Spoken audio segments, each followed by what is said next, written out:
Here's a question that was sent to me recently. They wanted to know what a pie stairway is. And this is it. It's nothing more than a winder type stairway.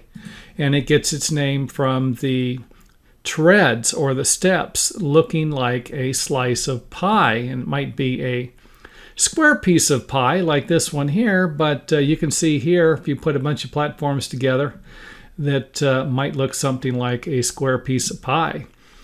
But I've seen it before. I've heard them. You know, there are so many different words in the construction industry that refer to the same thing.